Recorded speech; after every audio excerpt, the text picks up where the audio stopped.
So guys, जैसा कि हमने पिछले एपिसोड में देखा कि शियाओ गोल्ड पैलेस पहुंच गया था, तभी शांग और कुछ लोगों ने शियाओ पर हमला किया, जिन्हें मारने के लिए शियाओ ने 10वें स्वर्गीय पद के दायरे को खोलना चाहा। तभी वहां यून आई और उसने शियाओ को बताया कि शांग जानबूझकर तुमसे 10वें स्वर्गीय पद के दायरे को खोलने के लिए उकसा रहा है, क्योंकि जब तुम अपने दायरे को खोलोगे तो महल की सील खुल जाएगी और सभी को स्टोनवेल के घोंसले में जाने का रास्ता मिल जाएगा। तो शियाओ ने 10वें स्वर्गीय पद के दायरे को खोलकर महल की सील को खोल दिया था और खुद वहां से चला गया था। अब हम देखते हैं कि शियाओ स्टोनवेल के होम के अंदर जाता है, जहां उसके पीछे और भी लोग आते हैं जो घर के अंदर रखे खजाने को देखकर लेने लगते हैं। तभी एक आदमी वहां रखा खजाना उठा लेता है, लेकिन शांग आकर उससे खजाना छीन लेता है। दूसरी तरफ शियाओ के सर पर लगा छोटा पेगोड़ा जो उसे बेदौन पर्वत पर मिला था, वो शियाओ से कहता है कि सामने जो कोल्ड पुल है उससे सावधान रहना, तालाब के तल पर कुछ है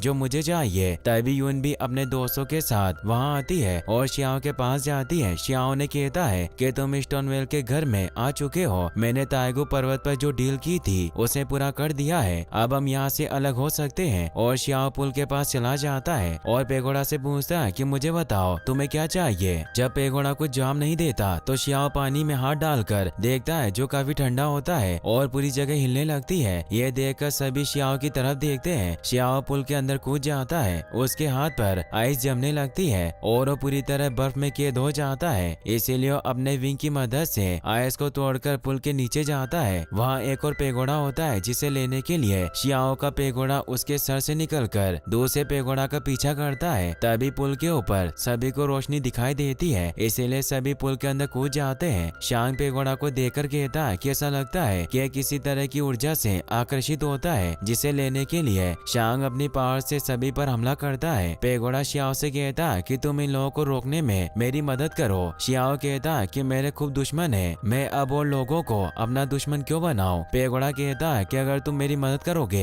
तो फ्यूचर में मैं तुम्हारी मदद करूंगा। ये सुनकर शियाओ मदद के लिए तैयार हो जाता है और गोल्ड स्टोन फेंक कर लोगों पर हमला करता है जो पेगोड़ा को लेने आ रहे थे, मगर शांग गोल्ड स्टोन को रोक लेता है। शियाओ कहता है कि जो भी पेगोड़ा को लेने की कोशिश करेगा मैं उससे लड़ूंगा। ये देखकर शांग अपने ड्रैगन को एक्टिवेट करता है और पेगोड़ा की तरफ बढ़ता है, जिसे रोकने के लिए शियाओ ब्लू स्केल ईगल को एक्टिवेट करके टैंक के मुंह में भर देता है। टैंक में ईगल की पावर आती है, शियाओ से ड्रैगन पर फेंकता है और ड्रैगन खत्म हो जाता है, मगर शांग फिर भी बच जाता है और पेगोड़ा को लेने की कोशिश करता है। शियाओ हमला कर पेगोड़ा को दूर कर देता है और उसे लेने के लिए जाता है, मगर शांग भी उसे पेगोड़ा नहीं लेने देता और शियाओ से कहता है कि पेगोड़ा तो पवित्र आर्टिफैक्ट है, तुम जैसे नीच मनुष्य इसे कैसे ले सकते हो। और दोनों पेगोड़ा को अपनी तरफ खींचने की कोशिश करते हैं। शांग शियाओ को पकड़कर नीचे फेंक देता है और पेगोड़ा को ले लेता है। शियाओ गुस्सा होकर अपनी विंग पावर की मदद से फिर से शांग से लड़ने की कोशिश करता है। शांग भी अपनी स्टिक के साथ ड्रैगन पावर का इस्तेमाल करता है। यह देखकर शियाओ बर्ड पावर से एक बंडल आता है जिसमें सभी लोग घूमने लगते हैं। छोटे पेगोड़ा ने बड़े पेगोड़ा की पावर को अपने अंदर ले लिया था और शियाओ से कहता है कि मेरा काम हो गया, हमें चलना चाहिए, और वहाँ से जाने लगता है। शियाओ भी उसके पीछे जाता है, मगर शांग शियाओ पर वार करता है, जिसे रोकने के लिए यून शांग पर हमला करती है। शियाओ पेगोड़ा को पकड़ लेता है और यून को गिरने से बचाता है और वो कोल्ड पुल के और नीचे दूसरी गैलेक्सी में चले जाते हैं। तभी यून के साथी वहाँ आते हैं और शियाओ को यून से दूर रहने को कहते हैं। शियाओ वहाँ से जाने लगता है। तभी वहाँ शांग भी आता है। वो देखता है कि स्टोनवेल अभी भी जिंदा है। वेल अपने रूप को बदलकर एक गोल्डन ईगल में कन्वर्ट हो जाती है और सभी लोगों को डराने लगती है, क्योंकि वो सभी लालची लोग थे जो बस किसी भी हालत में खजाने को पाना चाहते थे। तभी जमीन में से स्टोनवेल की बोन का खजाना निकलता है, जिसे सब लेने के लिए दौड़ते हैं। तभी शांग और वो जल परी जिसने शियाओ की मदद शांग से लड़ने में की थी, वो सभी को मारकर खजाना लेने की कोशिश करती है। शियाओ सर पर लगे पेगोड़ा से कहता कि वॉइड में से मुझे कुछ खजाना चाहिए जिसे लेने में तुम मेरी मदद करो। पेगोड़ा कहता कि तुम्हें चिंता करने की जरूरत नहीं है, तुम्हारी स्टोनवेल ट्रिक ने तंत्र को अभी एक्टिवेट किया है, इस वजह से तुम्हें और भी परेशानी होगी, और जब ऐसा होगा तब मैं तुम्हारी मदद ज्यादा ठीक तरीके से कर पाऊंगा। ये सुनकर शियाओ को लगता है कि हो सकता है पेगोड़ा सही हो, इसीलिए उसकी मदद नहीं लेता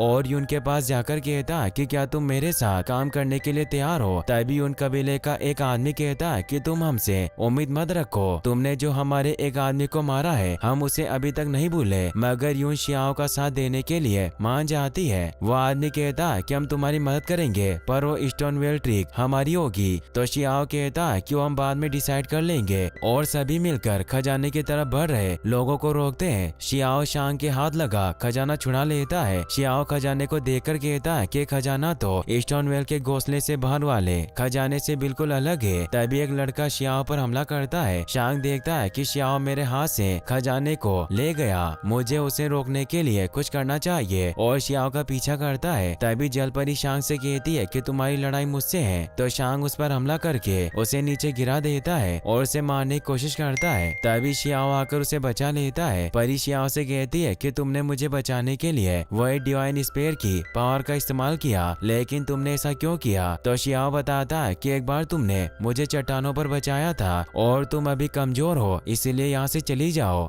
शांग का गुस्सा शियाओ पर बढ़ता जा रहा था क्योंकि शियाओ ने शांग के सभी काम में रुकावटें डाली थी, जिस वजह से वो अब शियाओ को जिंदा नहीं छोड़ना चाहता था और उस पर हमला करता है। शियाओ हर बार की तरह शांग के हमले को रोककर कहता है कि तुमने ऐसी स्थिति पैदा कर दी है जिसे कभी खत्म नहीं किया जा सकता। तुम पागल कुत्ते की तरह हो तो तुम सम्मान से कैसे जी सकते हो? इन सभी बातों से शांग और भी गुस्सा होता है। वो शियाओ को नीचे गिरा देता है और शियाओ को मारने के लिए पूरी पावर से हमला करता है। शियाओ हमले को रोक लेता है। उसे पता चलता है कि हमला रूइंस को रीजन टेक्निक है, जिसे रोकने के लिए शियाओ 10वें स्वर्गीय पद का इस्तेमाल करता है, जिस वजह से पहाड़ में से एक तेज रोशनी निकलती है जो शांग से टकराती है। शांग दूर जाकर गिरता है और शियाओ वहाँ से गायब हो जाता है। यून शियाओ के पास जाने लगती है मगर उसे वहाँ शियाओ दिखाई नहीं देता। वहाँ पत्थर भी गिरने लगते हैं, जिस वजह से यून के साथी यून को लेकर वहाँ से जाने लगते हैं। दूसरी तरफ शियाओ घने काले अंधेरे में माओ क्यू के साथ आकर गिरता है। शियाओ माओ क्यू से कहता है कि वो लोग जो हमारी मदद कर रहे थे उनके पास कोई थॉट नहीं है, इसीलिए हमारे किसी काम के नहीं है, और सोचता है कि ये शायद वही जगह होगी जहाँ स्टोनवेल जानवरों को पावरफुल बनाती है। तभी कुछ बर्ड और जानवर मिलकर शियाओ पर हमला करते हैं। शियाओ सभी से बच जाता है। तभी शियाओ पर एक स्नेक हमला करता है जिसके कई सारे मुंह होते हैं। शियाओ आत्मा की तलवार से उसे मारने लगता है मगर स्नेक शियाओ को एक बार में नीचे गिरा देता है और उस पर हमला करके जमीन के नीचे फेंक देते हैं, जहाँ शियाओ पानी में जाकर गिरता है। शियाओ को पानी में जब होश आता है तो उसे स्टोन वेल दिखाई देती है, जिसे देखकर शियाओ समझ जाता है कि असली स्टोन वेल की विरासत यहाँ है। तभी वेल शियाओ के आसपास घूमने लगती है और गोल्डन बर्ड में बदलकर शियाओ से कहती है कि तुम यहाँ हो, इसका मतलब तुम वो लकी इंसान हो जिसने मेरी कियों में ध्यान लगाया होगा, इसके अलावा तुम ग्रीडी नहीं हो, तभी तुम यहाँ तक पहुँचे हो। और शियाओ को एक खजाना देकर कहती है कि मुझे उम्मीद है कि तुम वो ट्रिक सीख सकते हो जो मैंने पीछे छोड़ दी है, और इस तालाब में असली स्टोन वेल का ब्लड है जो तुम्हारी ताकत को बढ़ाने में तुम्हारी मदद करेगा। शियाओ पुल में बैठकर ध्यान लगाने लगता है। कुछ समय बाद शियाओ की पावर बढ़ने लगती है और उसे रियल स्टोन वेल की पावर मिल जाती है, मगर शियाओ से पूरी तरह समझ नहीं पा रहा था कि इसका यूज कैसे करना है। शियाओ माओ क्यू के साथ वहाँ से जाने लगता है। दूसरी तरफ यून अपने साथियों के साथ शियाओ के वापस आने का